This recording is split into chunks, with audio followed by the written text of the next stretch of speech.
حق جهاده وعلى آله وصحبه ومن تبعهم بإحسان إلى يوم الدين. أما بعد. Para sekalian, Allah Subhanahu wa taala, alhamdulillah kita bersyukur kepada Allah Azza wa Jalla yang telah banyak memberikan nikmat kepada kita, terutama nikmat Islam, nikmat iman, nikmat taufik, nikmat sehat, dan nikmat yang lain yang harus kita jaga dan kita selalu terus nikmat tersebut dengan selalu bersyukur kepada Allah Subhanahu wa taala, dengan menjaga hati untuk selalu ikhlas dalam beramal dan menjaga amal dengan selalu menyelaraskan amal kita dengan contoh Rasulullah Sallallahu Alaihi Wasallam. Para jemaah sekalian yang dimuliakan Allah Subhanahu Wa Taala, kita telah menyelesaikan kajian kita tentang sholat, fardu, bagaimana sifat sholat Nabi Sallallahu Alaihi Wasallam. Maka kita akan bahas masih terkait dengan sholat, yaitu sebab-sebab khusyuk dan keringanan-keringanan yang Allah berikan dalam hal sholat, dan sunnah-sunnah yang diutamakan dalam Islam untuk menyempurnakan kekurangan-kekurangan pada sholat fardu kita. Yang pertama, sebab-sebab khusyuk. Kita tahu bahwa Allah Subhanahu wa taala tidak pernah meminta kita hanya sekedar beramal. Seluruh amal yang Allah perintahkan adalah amal yang dikerjakan dengan hati, bukan sekedar amal, bukan sekedar perbuatan. Termasuk sholat. Wajib atas kita semua ketika kita sholat, maka sholat dengan hati kita, yaitu khusyuk. Allah Subhanahu wa ta'ala menekankan hal tersebut dalam firman-Nya, qad aflahal mu'minun alladzina hum fi sholatihim khashi'un. Salah satu ayat yang mana Allah mengingatkan kita untuk sholat dengan hati, dengan khusyuk. Sungguh beruntung orang-orang beriman yang mana mereka selalu sholat dengan khusyuk, yaitu dengan hati mereka. Lalu Rasulullah SAW juga menekankan hal tersebut dengan bersabda, aktsarul musallina ajra aktsaruhum dzikran lillah. Orang-orang yang sholat yang paling besar pahalanya adalah mereka yang sholat dengan hati mereka. Sholat yang intinya adalah zikir kepada Allah Jalla wa'ala. Jadi yang paling besar pahala dari sholat kita adalah yang sholat dengan hati. Lalu Nabi pun menekankan tentang ibadah yang lain supaya lebih jelas. Wa'adhumul hujjaji ajra aktsaruhum dzikran lillah. Orang yang beribadah haji yang paling besar pahalanya adalah yang paling banyak beribadah, melaksanakan ibadah haji dengan hatinya. Kembali Nabi menekankan lagi bahwa amal yang Allah inginkan adalah amal yang dikerjakan dengan hati. A'zamul musa'imina ajra aktsaruhum lillahi dzikra.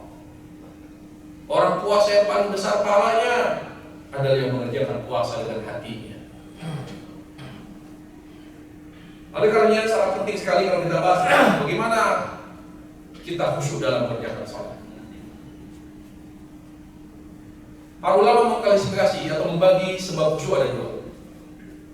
Ada sebab yang pokok, ada sebab yang sifatnya tidak pokok tapi melengkapi dan menyempurnakan khusyuk.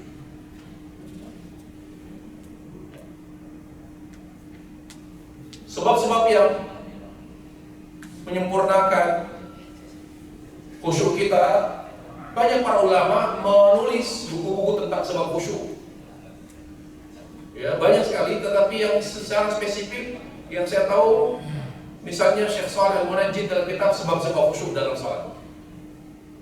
Kemudian di sana Syekh Ibrahim Al-Hamad juga mengarang buku sebab-sebab khusyuk dalam salat.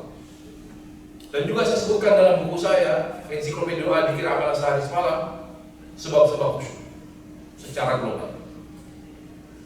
Tapi yang utama 3. Para ulama sepakat sebab khusyuk yang pokok itu 3. Yang pertama, ikhlas. Tidak akan pernah kita mencapai kesempurnaan khusyuk kalau salat kita bukan karena Allah, bukan karena ingin menjalankan perintah Allah Subhanahu wa Ta'ala. Ketika kita semakin menghadirkan kekuatan itu, salat hanya karena ingin menjalankan perintah Allah, maka Allah akan tumbuhkan khusyuk dalam hati kita. Jangan salat karena ingin sehat. Jangan salat karena ingin mendapatkan manfaat dunia apapun. Lillahi ta'ala. Semakin ikhlas kita dalam mengerjakan salat, semakin Allah Jalla wa'ala menghadirkan khusyuk dalam hati. Sebab khusyuk yang pokok yang kedua, salat kita harus sesuai dengan tuntunan Rasulullah SAW. Itulah salah satu makna dari sabda Rasulullah sallu kama ra'aitumuni usalli. Salatlah kalian sebagaimana kalian melihat aku salat. Jadi bagaimana sulitnya kita salat khusyuk? Karena banyak dari cara salat kita tidak sesuai dengan tuntunan Rasulullah SAW. Yang ketiga, sebab utama khusyuk dalam salat adalah tidak banyak bergerak yang tidak sesuai dengan kebutuhan. Kalau bergerak sesuai kebutuhan, tidak masalah, karena Nabi pun melakukannya. Bagaimana Nabi SAW, beliau menggendong Umamah, cucu beliau, sambil sholat beliau, atau ketika beliau sholat beliau sambil menggendong cucunya. Kalau beliau rukuk, lalu beliau turunkan cucunya. Ketika beliau tidak, beliau kembali gendong. Ketika beliau akan sujud, kembali beliau turunkan Umamah. Gerakan-gerakan dalam salat kalau sesuai kebutuhan tidak mengurangi khusyuk. Sama ketika kita juga gatal lagi garuk. Sama ketika kita sedang salat lalu kita lupa mematikan atau men-silent HP. Ingat, gerakan yang kita butuhkan dan mendesak, apalagi merusak khusyuk, lakukan. Ada dan banyak, tidak sedikit kaum muslimin tidak paham. Dia lupa men-silent HP atau matikan HP, men-off-kan HP, lalu nyala HP-nya, apalagi suaranya suara nada-nada lagu, lalu dibiarkan dia sambil sholat. Bukan hanya yang terganggu dia, tapi orang-orang yang ada yang bersamanya juga terganggu. Harusnya dia ambil HP, dia matikan. Tidak apa-apa. Gerakan dalam sholat sesuai kebutuhan. Buka, ya, nyalakan, lalu pencet off, lalu taruh lagi. Boleh atau tidak kata ulama? Boleh, karena ini hajat, kebutuhan. Tapi lebih dari itu dapat mengurangi dan merusak. Yang kedua, tentang hal-hal yang meringankan.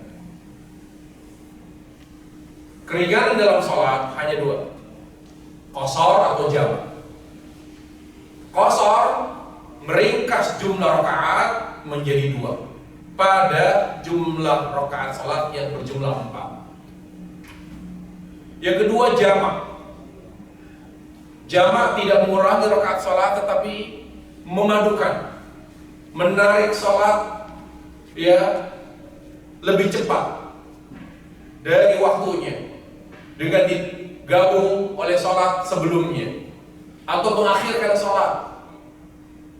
Ya, jadi menunda sholat, mengakhirkan sholat tersebut sampai ke waktu sholat berikutnya, digabung dengan sholat berikutnya. Hanya 2 keringanan dalam Islam untuk sholat, qasar dan jamak. Qasar, tolong diluruskan pemahaman kita. Hanya berlaku karena uzur safar. Selain safar tidak berlaku qasar. Keringanan itu tidak boleh dengan qasar selain safar. Jadi jangan bicara qasar kalau tidak safar. Dalilnya firman Allah Subhanahu wa taala, "Wa idza darabtum bil ardi falaysa 'alaikum junahun an taqsuru minas shalah." Kalau kalian sedang safar, tidak apa-apa apabila kalian mengqasar salat. Allah yang mengizinkan. Dan juga hadis Aisyah, bagaimana beliau mengatakan, Rasulullah SAW bersabda, awalnya sholat itu 2 rakaat. Awalnya sholat itu 2 rakaat. Pada akhirnya Allah tambah sesuai dengan sikon, situasi dan kondisinya. Allah Subhanahu wa taala tidak menambah pada 2 sholat, sholat subuh dan sholat musafir. Tetap 2. Kenapa subuh tidak ditambah? Karena dianjurkan di sholat subuh bacanya panjang. Makanya tetap 2 sesuai dengan asal usul sholat itu sendiri, yaitu 2 rakaat. Lalu kenapa zuhur 4? Karena manusia sudah mulai sibuk dengan urusan dunia, pekerjaan, dagang, bisnis, ini dan itu sebagainya. Sudah mulai hati terganggu oleh urusan dunia. Maka Allah kasih gizi dan makanan hati yang cukup, tidak hanya 2, makanya dikasih zuhur 4, supaya setelah kita beraktivitas berurusan dunia, lalu kita kembali kepada Allah, kembali berzikir, dikasih makanan yang cukup 4 rakaat. Setelah zuhur kita masih beraktivitas, masih berjibaku dengan urusan dunia, tapi kita berakhir atau akan berakhir atau masih tak tinggal sedikit kegiatan dunia kita, yaitu asar. Maka Allah juga kasih porsi yang sama supaya imbang antara hati dan dunia kita, antara akhirat dan dunia kita imbang. Tapi ada perubahan di sholat maghrib, bukan lagi 4, tidak juga 2. Kenapa 3? Aisyah mengatakan, karena Allah Jalla wa'ala itu witir. Makanya sholat terbaik yang tidak rawatib itu witir, kalah tahajud.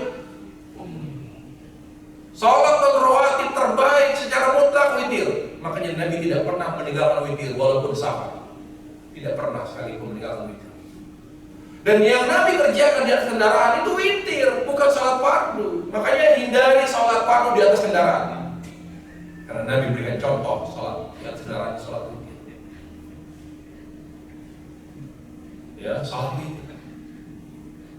Lalu, para jamaah sekalian yang dimuliakan Allah Subhanahu wa taala.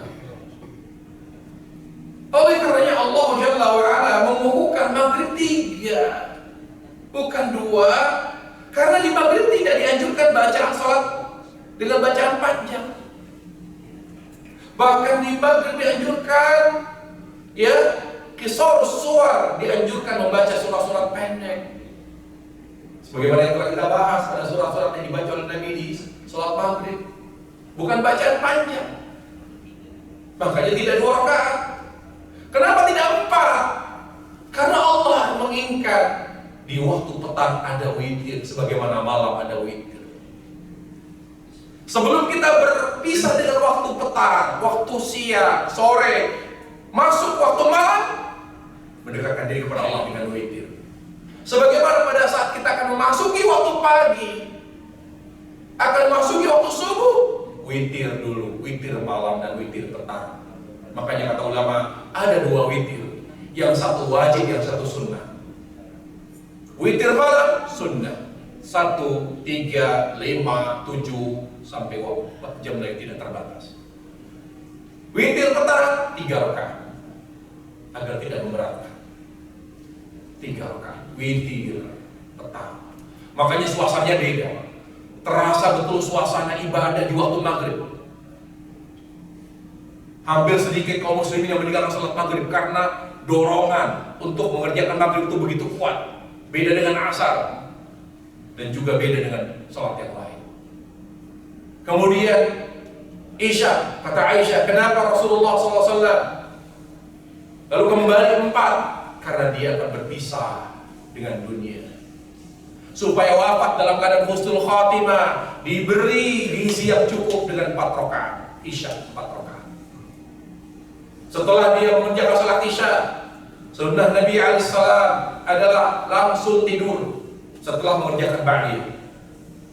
Karena Nabi alaihissalam yaqra'un naum ba'da al-maghrib wal hadits ba'da isya. Rasulullah benci tidur setelah maghrib dan benci ngobrol atau tidak tidur setelah isya, makruh. Jadi artinya setelah isya dan setelah melakukan salat ba'da isya kita tidur, artinya kita diambil ruh kita oleh Allah melalui yang namanya tidur.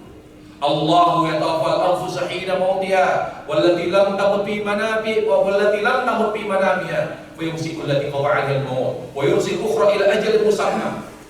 Allah mencabut nyawa orang yang telah tiba ajalnya dan mencabut nyawa orang yang tidur. Hanya kalau dia wafat berarti tidak Allah kembalikan ruhnya, sementara orang yang tidur diambil tapi dikembalikan lagi. Itu bedanya. Makanya tidur dikatakan, dia diistilahkan dengan akhul maut, saudaranya kematian. Baik. Berarti keringanan pada sholat qashar itu hanya bagi musafir. Jadi jangan ada lagi pembahasan, ya, jangan ada lagi pembahasan terkait dengan safar, terkait dengan qashar kalau tidak safar. Berarti selain ya safar, keringanannya hanya jamak, hanya jamak. Berdasarkan hadis Abdullah bin Umar, hadisnya Abbas dan banyak hadis yang lain. Jama'a Rasulullah SAW baina dhuhri wal asar wa baina al-maghrib wal isya min ghairi safar wala matar wala marad. Di mana Nabi pernah menjamak salat zuhur dengan asar, pernah menjamak salat maghrib dan isya, bukan karena safar, bukan karena hujan, dan bukan pula karena sakit. Disebutkan 3 udzur jamak yang utama. Safar, jadi orang safar bisa memanfaatkan 2 keringanan, jamak, qashar. Kalau bukan musafir, hanya 1 keringanannya, jamak. Apa itu? Karena sakit. Apalagi karena hujan. Apakah itu saja? Yang utama itu, yang mendesak itu. Kalau sakit berat untuk menunggu asar karena dia sudah lelah, sudah capek, dia udah gak kuat atau sudah ngantuk, jamak. Ditarik asar ke zuhur, ditarik isya ke maghrib kalau memang dia sakit. Seperti itu para jamaah sekalian. Atau hujan. Kita sholat maghrib berjamaah, kemungkinan ini hujan lama ini karena lebat sekali. Kita hanya berdasarkan perkiraan saja. Karena dalam Islam ghalabun ma'mulatun biha atau ma'mulun biha. Dugaan yang kuat itu dipakai. Acuan dalam ilmu fikih itu yakin dan ghalabun. Ya.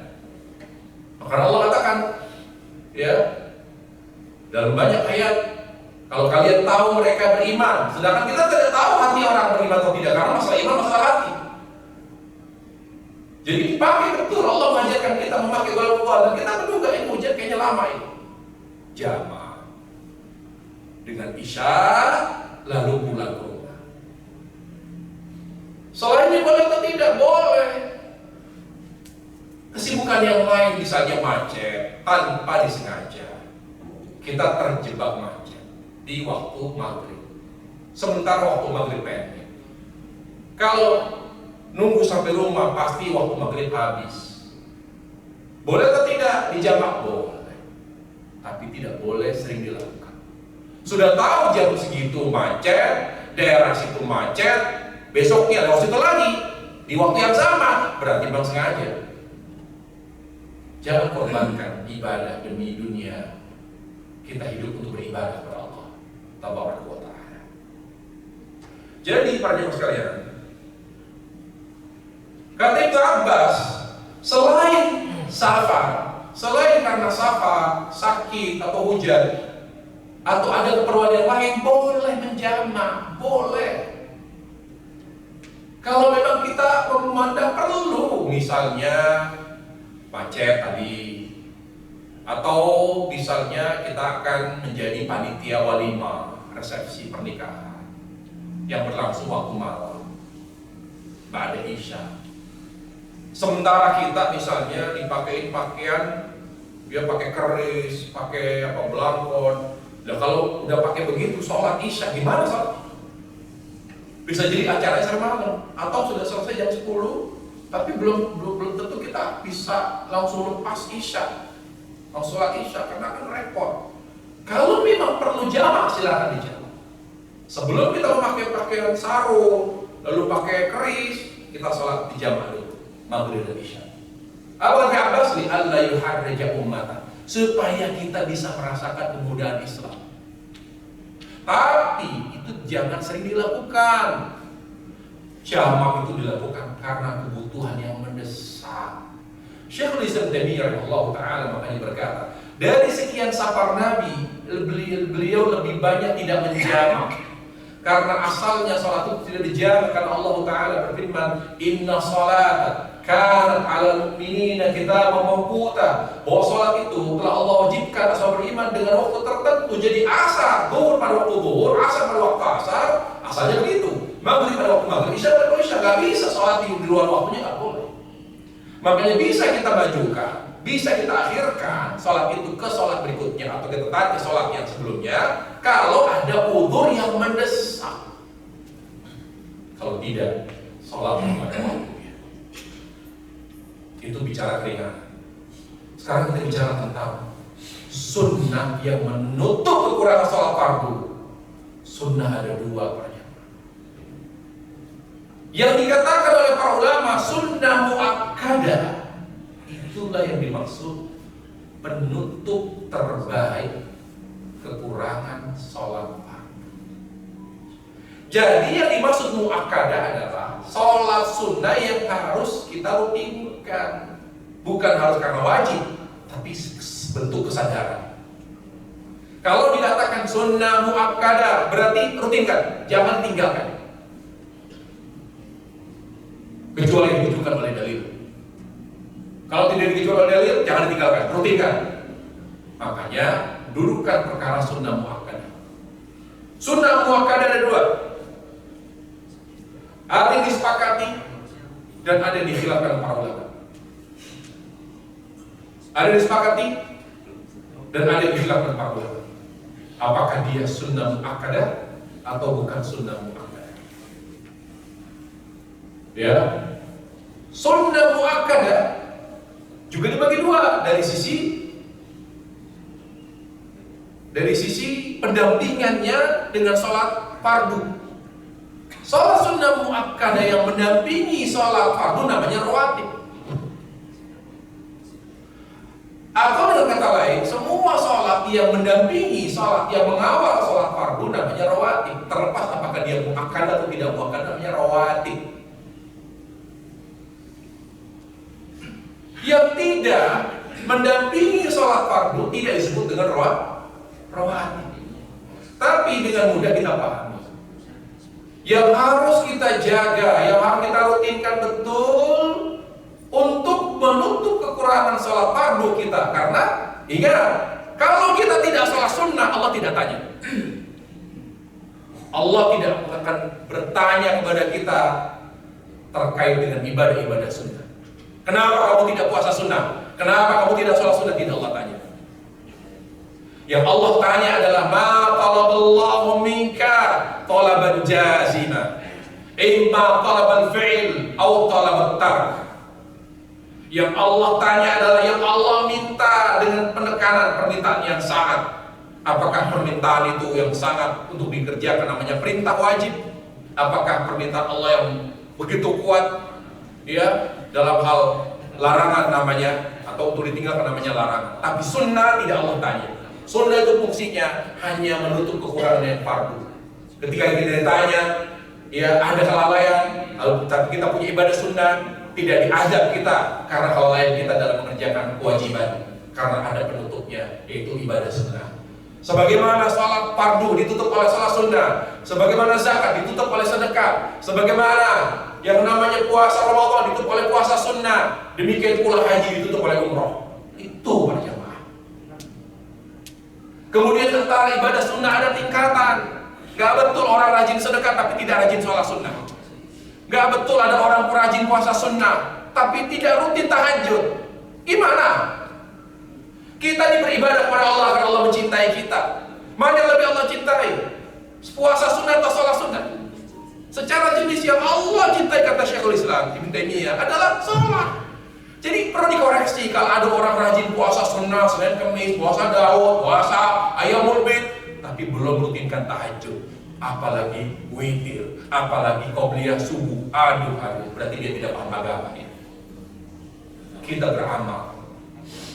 Allah katakan surah Al-Imran 31, kita beramal dalam konteks membuktikan cinta kita kepada Allah, bukan sekedar beramal. Ingat, kita beramal dalam rangka membuktikan cinta kita kepada Allah. Makanya yang kita amalkan yang paling Allah cintai dulu. Saya pernah ketemu orang, Pak, ayo Pak makan. Maaf Ustaz, saya puasa. Saya ajak lagi, maaf Ustaz, saya puasa. Pak, saya mau nanya, Bapak udah rutin witir? Belum Ustaz. Tahajud? Belum juga. Maaf Pak, boleh saya koreksi, cara Bapak beramal itu keliru. Bukan salah sholat sunnah, bukan salah puasa sunnah, tapi kita ini beribadah untuk mendapatkan cintanya Allah. Laisa sya'nu an tuhib, walakinna sya'nan tuhab. Yang penting dalam hidup ini bukan kamu bagaimana cinta kepada Allah, tapi bagaimana Allah mencintaimu, itu yang penting. Jadi lakukan amal yang paling Allah cintai. Sholat itu tidak bisa dikalahkan, baik fardunya maupun sunnahnya. Tidak akan bisa dikalahkan oleh apa. Makanya orang yang tidak sholat fardu lebih besar dosanya daripada zina, daripada riba, daripada menzinahi ibu kandung, kalah dosanya dibanding dosa tidak sholat. Tidak ada ulama yang mengatakan kalau menzinahi ibu kandung kufur, nggak ada. Tapi sholat tidak sholat fardu, Imam Muhammad mengatakan kafir.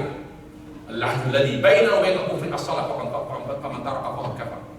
Siapa yang meninggalkan salat, batasan antara Islam, iman dan Islam dan kufur adalah salat. Barang siapa meninggalkan salat maka dia kafir. Jadi para jamaah, jaga kawal salat fardu kita karena nggak ada salat fardu yang sempurna. Dengan apa kita mengawalnya? Dengan sunnah muakkadah. Muakkadah ada dua. Yang rawatib dan rawatib, yang disepakati. Kita langsung fokus saja.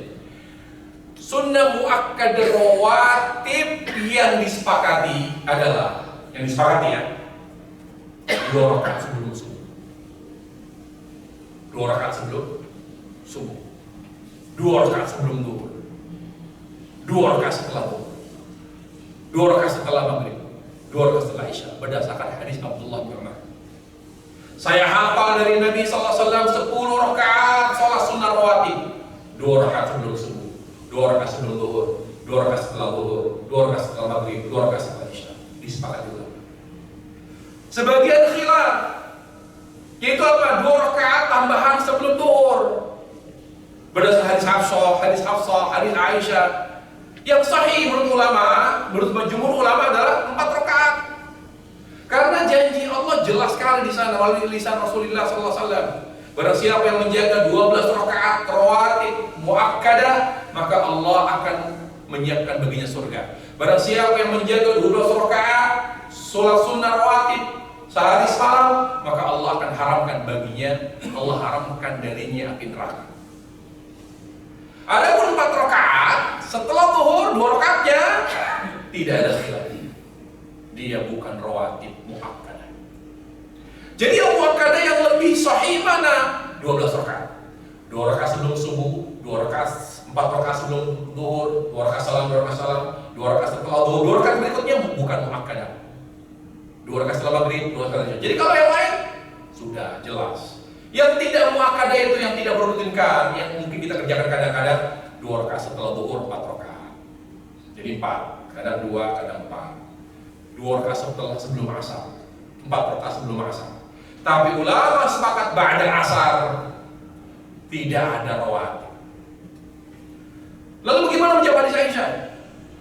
Di mana Rasulullah SAW mengerjakan sholat 2 rakaat setelah asar? Dijawab oleh Aisyah, itu sholat khusus bagi Nabi, menurut versi beliau. Tapi ulama yang mengatakan tidak. Nabi alaihissalam sholat 2 rakaat setelah asar bukan rawatib ba'diyah, tapi itu sholat ba'diyah zuhur yang dikerjakan pada asar. Dari sini Syekhul Islam Taimiyah mengatakan berarti mengqadha itu tidak hanya berlaku pada sholat fardu, tapi juga berlaku bagi sholat sunnah yang muakkadah. Misal kita tidak sempat nih mau sholat qobliyah zuhur, ya udah qomat. Boleh tidak mengerjakan qobliyah pada zuhur? Boleh kalau memang kita sibuk, tidak ada unsur kesengajaan. Jadi setelah sholat zuhur kita sholat qobliyah, kemudian sholat ba'diyah. Upayakan yang namanya muakkadah juga dipotong. Qobliyah zuhur, qobliyah subuh. Kalau kita ketiduran, lalu baru bangun langsung sudah dengar qomat, lalu kita berangkat ke masjid. Boleh tidak mengerjakan qobliyah subuh pada sholat subuh? Boleh atau tidak? Boleh. Boleh? Boleh. Kalau kita bangun sudah qomat, gak ada waktu lagi buat sholat qobliyah, ya, maka kita sholat subuh berjamaah. Setelah itu pulang ke rumah mengerjakan ba'diyah atau qobliyah subuh. Ba'da sholat fajar atau ba'da sholat subuh. Boleh atau tidak? Boleh. Karena itu karena sholat sunnah muakkadah, kata Syekhul Islam, berlaku baginya qadha sebagaimana berlaku qadha bagi sholat fardu. Itu. Ya, jadi kita rutinkan 12 rakaat. Ada sholat sunnah muakkadah yang tidak rawatib. Ada yang disepakati dan ada yang dikhilafkan. Apa itu disepakati? 2, witir dan tahajud. Ulama sepakat sunnah muakkadah. Yang dikhilafkan duha. Ada 3 pendapat. Syekhul Islam Ibnu Qayyim termasuk orang yang berpendapat bahwa duha itu pengganti tahajud. Kalau dia tidak tahajud, ganti dengan duha. Jadi duha juga, tahajud juga, kata beliau salah. Karena Nabi alaihissalam melakukan duha itu karena ada alasan tertentu. Di antaranya karena ketika kesiangan sholat tahajud. Jadi nggak betul kalau ada orang yang tahajud juga, duha juga. Tapi ulama yang lain mengatakan tidak. Ya, ada yang mengatakan duha tidak, bukan termasuk sholat sunnah yang disyariatkan karena Nabi tidak pernah mengerjakan. Tapi dibantah, kalau tidak pernah mengerjakan itu bukan berarti tidak disyariatkan karena Nabi menyebutkan keutamaan duha. Bagaimana Nabi alaihissalam mengatakan, hadis kursi, Allah berfirman, kata Rasulullah SAW, ya ibna Adam irka'li 4 rakaat akfika akhirah. Wahai anak cucu Adam, salatlah duha 4 rakaat, aku penuhi seluruh kebutuhanmu, aku amankan dirimu sepanjang hari. Jadi yang membuat kita aman nih dari pagi sampai malam, ya, dan Allah cukupkan rezeki 4 rakaat duha. Buat apa kalau seandainya tidak disyariatkan? Rasul menyebutkan, Allah menyebutkan keutamaan duha. Bagaimana Rasul mengatakan 2 rakaat menggantikan seluruh sedekah 360 sedekah dan banyak lagi keutamaan duha. Dari pembahasan yang panjang dan saya sebutkan dalam buku saya ini, ya, dalam panduan sholat sunnah. Yang sahih dari pendapat ulama bahwa sholat sunnah muakkadah dan rawatib, witir yang pertama, tahajud yang kedua, yang ketiga duha. Sempatkanlah untuk rutinkan selalu 3 sholat itu. Kalau ya dalam keadaan safar atau tidak safar. Adapun safar, disunnahkan kita untuk meninggalkan rawatib. Kalau safar nih cukup sholat fardu saja. Surat yang dibaca pun pendek dan semuanya ditinggal, tidak perlu rawatib. Qobliyah ba'diyah kalau zuhur hanya sholat zuhur, asar hanya asar, tidak perlu qobliyah ba'diyah. Jangan sok-sokan, sok semangat ibadahnya. Ingat Pak, inna khairul hadi hadi Rasulullah, sebaik-baik petunjuk Rasulullah SAW. Maka apa? Tinggalkan semua rawatib. Walaupun kita ke Mekah sekalipun, tidak perlu. Karena Allah memberi kita pahala bukan karena tempatnya, tapi karena kita mengikuti Rasulullah SAW. Kita diberi pahala oleh Allah karena mengikuti amalan kita Rasulullah SAW. Jadi tinggalkan semua rawatib kecuali qobliyah subuh. Tapi di saat safar masih bisa witir, masih bisa tahajud, dan masih bisa duha. Demikian kajian kita tentang sholat sunnah dan sholat yang terkait dengan sholat fardu. Wallahu ta'ala alam. Sallallahu wasallam wa baraka ala Muhammad wa ala alihi wa sallam. Alhamdulillah. Subhanallah wa bihamdihi. Asyhadu an la ilaha illa anta astaghfiruka wa atubu ilaik. Assalamualaikum warahmatullahi wabarakatuh. Waalaikumsalam warahmatullahi wabarakatuh.